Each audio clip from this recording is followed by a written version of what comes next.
Good morning, everyone. So, in the last class, we discussed about the interference of lights as well as Michelson interference.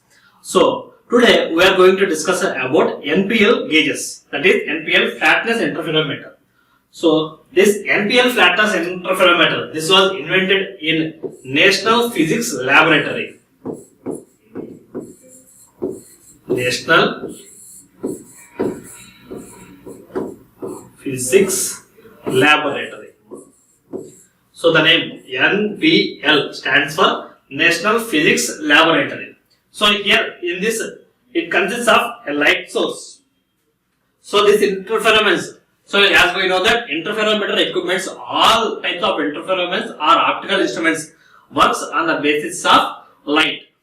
So here the light is emitted from a light source. Yes. So from a light source, light is emitting and it is falling. Those light rays are falling on a condensing lens. So these light rays are falling on a condensing lens. So here the condensing lens is used to focus all the rays on a single point. So here if you observe that the light rays are emitting in different directions from the light source. So and those are falling on the condensing lens. So if you observe from condensing lens, the light sources are projecting at a single point through a green filter. So by means of this green filter, only green light can be passed through this filter. So here by means of this green filter, all the rays, all the colors, all the light rays are observed and only green light is emitted or passed from this filter. And these light rays are passed through a pinhole. So here, this is the pinhole slit. So by means of this slit hole, the light rays are again deviating and those are falling on glass plate reflector. So here this is an inclined glass plate reflector. So here the glass plate is mounted at a 45 degrees to the light rays. So here from the light source, by means of this glass reflector, the light rays are reflecting or passing in two directions. Again, here the light rays are passing through the glass reflector and it is projecting on the workpiece. So here, at the bottom, we consider a base plate on the top of which we placed our workpiece. So this is the base plate.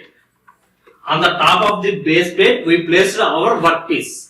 So on the top of the workpiece, we placed an optical flat. So as we know that if we coincide the component with the optical flat, there will be some inclination that is due to air. That is called as air wedge. So now air wedge is created between the workpiece and the optical flat. So on the top of the optical flat, we placed a collimating lens.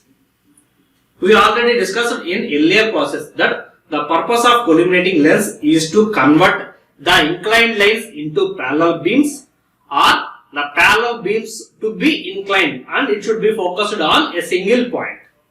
So here if you observe that the light rays are coming in different directions, it means inclined directions. Now by means of this collimating lens, those all inclined beams are converted to parallel beams. And those are projected on the surface of the workpiece. So as we know that the workpiece is having a reflecting surface. Due to that reflecting surfaces, the light rays are reflecting back towards the reflector. So here the light rays are emitting on the workpiece. Again it is reflecting and it is passing on the glass plate. So again from this glass reflector, the light rays are reflecting towards an eyepiece. So from here, at this eyepiece, we can observe two types of light rays. That is, one is coming from the source and one is reflecting from the workpiece. So due to those two lines, the fringes can be seen from an eyepiece. NPL flatness interferometer.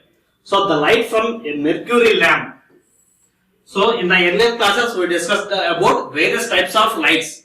That is, mercury lamp, krypton, neon, argon and lasers. There are various types of light sources depends upon the accuracy of the results what we require. There are various types of lamps. So here we use mercury lamp. So here mercury lamp is condensed and passed through a green filter. So here by means of a light source, yes, the light is emitting and it is passing through the green filter, resulting in a green monochromatic light source. Here we are using a green light. Next, the light will now pass through a pinhole, giving an intense point source of monochromatic light. So by means of this pinhole, we are making the light to pass from a small passage. Therefore, the collimating lens projects a parallel beam. So this is the collimating lens. The collimating lens are used to project the parallel beams of light onto the face of the gauge. To be tested via an optical flat. So with respect to optical flat, those rays are projecting on the workpiece which we are going to identify or test. This results in the formation of interference fringes. Next, NPL flat interferometers. So the light beam which carries an image of the fringes is reflected back and directed by 90 degrees using a glass plate reflector. So by means of a glass plate reflector, the light rays are deviating in 90 degrees. So here by means of this glass plate, the light rays are deviating in 90 degrees. So in figure 1, the fringes are parallel and equal number. So here this is the slip gauge. So here that is the slip gauge. So the fringes on the slip gauge is parallel to the fringes on the workpiece. It means on the base. Sorry, the fringes of the slip gauge is parallel to the fringes on the base. So the fringes are parallel and equal number on the two surfaces. Among the two surfaces, one surface is slip gauge and the other surface is base, or the optical surface, the surface of the optical flat. Obviously, the two surfaces are parallel, which means that the gauge surface is perfectly flat. If the slip gauge face is perfectly flat, then we can observe this type of fringes through the eyepiece. Next case. On the other hand, in figure B, the number of fringes is unequal, and so here, if you consider the number of fringes on the base plate as well as on the slip gauge, the number is varying. Since the base plate surface is ensured to be perfectly flat, the workpiece surface has flatness error. So if the surface is having flatness error, then the fringes obtained are unequal.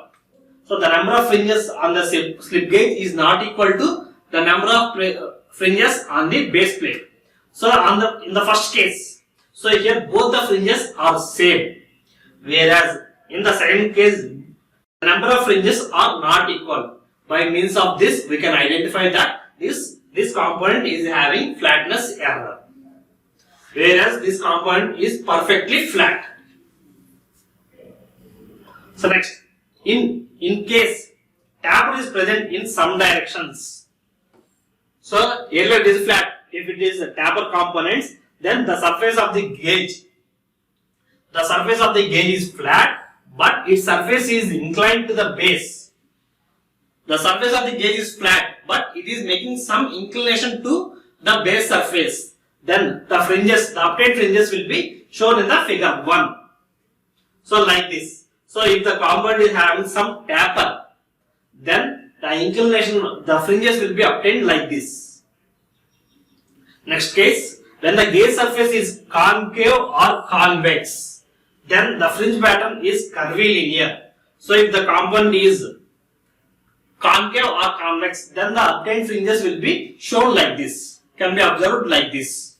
Next case, when the gauges are slightly rounding at the corners, the gauge surface are slightly rounding off at the corners. Generally, those are flat and parallel surface. So the components are round off at the corners, then the fringes, the obtained fringes will be like this. So these are the three types and these are two types. So depends upon the profile of the component, we can observe various types of fringes. Then the next one is NPL gauge interferometer. So here again, all the interferometers works on the basis of optical principles. It means by means of lights. So NPL gauge interferometer. So this interferometer is also similar to NPL flatness, but the construction is somewhat different. So here again, it consists of a light source. So here it consists of a light source. By means of light source, light is emitting onto a condensing lens. As we know that condensing lens are used to propagate the lines at a single point. So next, so here it consists of an viewing aperture. So again, it consists of a crosswire. So crosswire means it consists of a reference plane. So next, those lines are projecting on a collimating lens. By means of collimating lens, the inclined lines are converting into parallel beams and those are projecting on a prism. So that is constant deviating prism. So these lines are reflecting onto these lines are projecting, light rays are projecting onto a prism. So by means of prism, the light rays are reflecting and those are falling on the surface of the workpiece. So the light rays are falling on the surface of the component by means of an optical flat, and this is the slip gauge to be tested. So again, the earlier cases, similar to earlier cases, so we consider a base plate. On the top of the base plate, we placed a slip gauge which to be tested. On the top of these gauges, we placed an optical flat. So this is the construction of NPL gauge interferometers. So NPL gauge interferometer. So light from a monochromatic light source is condensed by means of condensing lens and focused onto an illuminating aperture. So by means of condensing lens, the light rays are condensing. Next, this provides a concentrated light source. Thus, a parallel beam of light falls on a constant deviation prism. So by means of this collimating lens, parallel beams are falling on a prism. This prism splits the incident light into light rays of different wavelengths and hence different colors can be obtained. The next one. The user can select a desired color by varying the angle of the reflecting faces of the prism related to the plane of the base plate. So by changing the position of this prism, we can get different types of colors. So depends upon the required color, we can change to any desired angle. The prism turns the light by 90 degrees. And directs it onto the optical flat. So here the coming light rays are deviating by 90 degrees and those are falling on optical flat. The optical flat can be positioned at a desired angle by means of a simple arrangement. By means of simple arrangement, we can place this optical flat at any angle. Next, the slip gauge that is to be checked. The slip gauge that is to be checked is kept right below the optical flat. Below the optical flat on the top of the highly flat surface on the base plate. So on the top of the base plate, we are going to place our slip gauges. On the top of the slip gauges, we are going to place our optical flat. It means under the optical flat, we are going to place our workpiece. So in between the base and the optical flat, our workpiece is going to mount. The lower portion of the optical flat, the lower portion of the optical flat is coated with a film of aluminium, which transmits and reflects equal portions of the incident light. So for transmitting as well as incidenting, our optical flats are coated with aluminum on the bottom side of the flat. The light is reflected from three surfaces, namely the surface of the optical flat, the upper surface of the slip gauge, and the surface of the base plate. So here the light is reflecting from three surfaces, that is the base plate, the upper surface of the slip gauge, and the bottom and the upper surface of the optical flat. It means the surface of the optical flat, the upper surface of the slip gauge, and the surface of the base plate. It means from three surfaces the light rays are reflecting back. Light rays reflects from all the three surfaces, pass through the optical system again. So the reflected rays again passing through from this optical system. So once it is incidented and again it is reflecting through the same optical system. However, the axis is slightly deviated due to the inclination of the optical flat. So here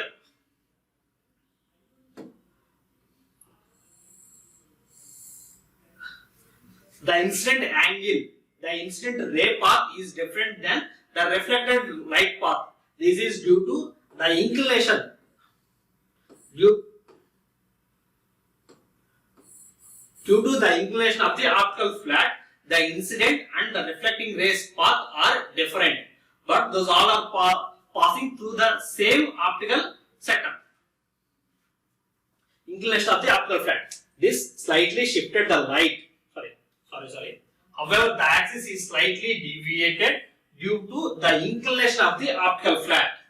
Next, this slightly shifted light is captured by another prism.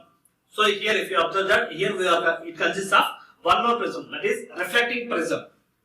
So this slightly shifted light is captured by another prism, so that the fringe pattern can be observed and recorded by the user. So from this prism, the light rays are deviating, deflecting, and through an eyepiece we can visualize or record those fringes. So these are the fringes available or obtained from NPL gauge interferometers. So it can be seen that the two sets of fringes are displayed by an amount of A, deviation A with each other. The value of A varies depending on the color of the incident light. So as we know that the colors can be changed by varying the colors can be varied by changing the position of the prism. So the value of A depends upon the type of color. Next, the displacement A is expressed as the fraction of fringe spacing B. So this is the distance between the fringes and this is the deviation. So the fraction is identified as F equal to A by B.